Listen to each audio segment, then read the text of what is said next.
ہر نبی اپنے زمانے کے اعلیٰ ترین اخلاق کا حامل ہوتا تھا، تمام خوبیوں والا ہوتا تھا، اپنے زمانے کے سب حسینوں سے بڑھ کر حسین اور خوبصورت ہوتا تھا، اپنے زمانے میں پائی جانے والی قوموں میں سب سے اعلیٰ حسب نسب والا ہوتا تھا۔ حضرت عائشہ رضی اللہ تعالی عنہا کا بیان ہے، جب شام ہوتی تو میرے گھر میں جلانے کے لیے چراغ میں تیل نہیں ہوتا تھا، اندھیرا ہوتا تھا۔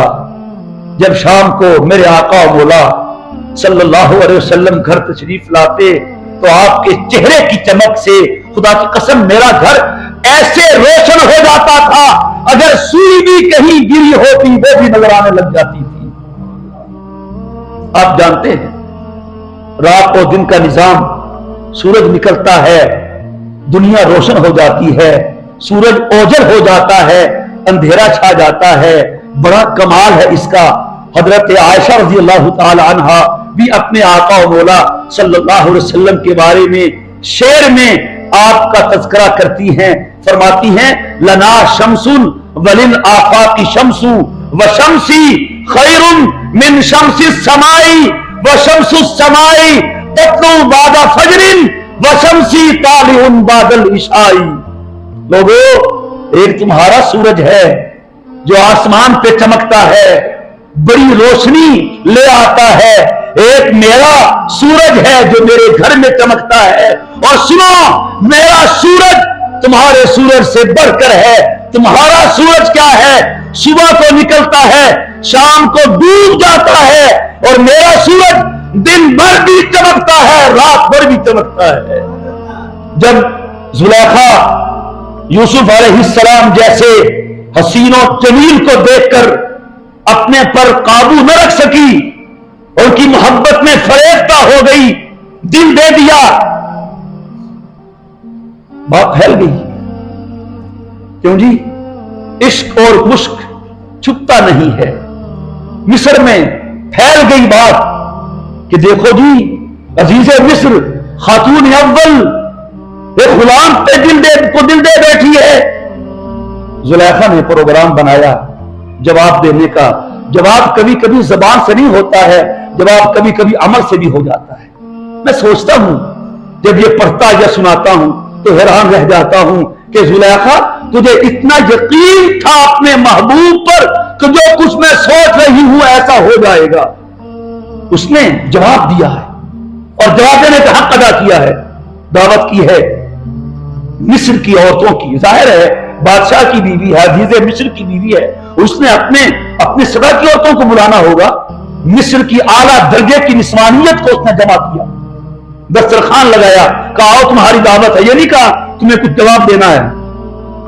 اب کیا جواب دے گی؟ مائک لگائے گی، بولے گی، بتائے گی؟ نہیں، اس نے دعوت کی ہے، دسترخوان سجائے ہیں، تکیے لگائے ہیں، ہر عورت سے کہا ہے تمہاری دعوت آج پھل کی ہے اور پھل تم نے خود کاٹنا ہے، ہم کاٹ کے نہیں دیں گے، فروٹ چاٹ بھی بنا کے نہیں دیں گے، چھری ہر ایک کو دیں گے اور اس کے سامنے پھل رکھیں گے، بس پھل کاٹیے اور کھائیے، لیکن اب نہیں جب ہم کہیں۔ یہ قرآن کریم نے کہا ہے، ماننا پڑتا ہے۔ ادھر یوسف سے کہا اخرج الیہن، آؤ ذرا سامنے، فلما رأینہ اکبرنہ وقطعن ایدیہن وقلن حاشا للہ ما ھذا بشرا۔ قرآن کریم کہتا ہے جب مصر کی عورتوں نے حضرت یوسف کو دیکھا حواس باختہ ہو گئی، یہ کیا ہے؟ ایسی حواس باختہ ہوئی، ادھر سے کہا پھل کاٹو، ادھر سے یوسف سے کہا ذرا ان کے سامنے آؤ، وہ پھل کاٹتی ہیں، بدحواس ہو جاتی ہیں، پھل بچ جاتا ہے، ان کی انگلیاں کٹ جاتی ہیں۔ تو پھر مجھے کہنے دیجئے کہ حسن یوسف کو دیکھ کر مصر کی عورتوں نے اپنی انگلیاں کاٹ لی تھی، اور ادھر جب چاند نے حضور کی انگلی کو دیکھا تو چاند خود کٹ گیا تھا۔ ان سے کسی نے پوچھا جبریل تم بتاؤ، تم نے تو سارے زمانے دیکھے ہیں، تم نے تو سارے نبی دیکھے ہیں، تم نے تو ساری امتیں دیکھی ہیں، تم مشرق و مغرب میں، شمال و جنوب میں، افریقہ و امریکہ میں، عرب و عجم میں گئے ہو، بتاؤ ذرا حضور جیسا کہیں دیکھا ہے؟ تو جبریل نے کہا آفا کہا گردیدم میرے بتا ورزیدم بسیار خوبا دیدم، لیکن تو چیزیں دیگری، میں ساری دنیا میں گیا ہوں، مشرق و مغرب میں گھوما ہوں، بڑے بڑے حسین و محجبین دیکھے ہیں، لیکن خدا کی قسم میں نے بھی آمنہ کے لال جیسا کوئی نہیں دیکھا ہے۔ حسان بن ثابت ہیں حضور کے سامنے، آج کا نعت خان تو غائب کا صیغہ بولتا ہے، میرے آقا ایسے تھے، میرے مولا ایسے تھے، میرے حضور ایسے ہیں۔ حسان تو کتنا خوش نصیب ہے، تو کہتا ہے حضرت آپ ایسے ہیں۔ آپ تشریف فرما ہیں وَأَحْسَنَ مِنْكَ لَمْ تَرَ قَطُّ عَيْنٌ، میرے آقا آپ سے حسین تر کسی آنکھ نے نہیں دیکھا۔ کوئی کہہ سکتا ہے نہ دیکھا ہو، شاید ہو، آگے کا نہیں، وَأَجْمَلَ مِنْكَ لَمْ تَلِدِ النِّسَاءُ، آپ سے خوبصورت کسی ماں نے جنا ہی نہیں ہے۔ پھر آگے جب حسان آقا کے چہرے کو دیکھتا ہے تو خدا کی قسم کمال کر دیتا ہے۔ حسان کے کہنے کا مقصد یہ ہے کہ جو بھی کوئی خوبیوں والا ہوتا ہے کہیں نہ کہیں کوئی نہ کوئی کمی رہ جاتی ہے۔ کیوں جی؟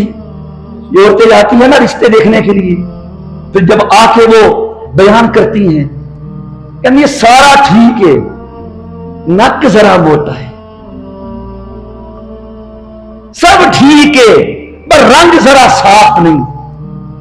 کبھی کہیں گی رنگ بھی صاف ہے، چہرہ بھی صحیح ہے، اکھاں چھوٹیاں نے، دند ٹیڑے نے، ہوتا ہے کہ نہیں؟ کہیں نہ کہیں رب نے بھی کہیں نہ کہیں کچھ نہ کچھ رکھا ہوتا ہے کہ پھر اور نہ بنے۔ حسان بن ثابت جب آقا کا چہرہ دیکھتے ہیں تو پکار اٹھتے ہیں خلقت مبرأ من کل عیب، میرے آقا آپ میں رب نے کوئی کمی رکھی ہی نہیں ہے۔ رنگ ایسا ہے،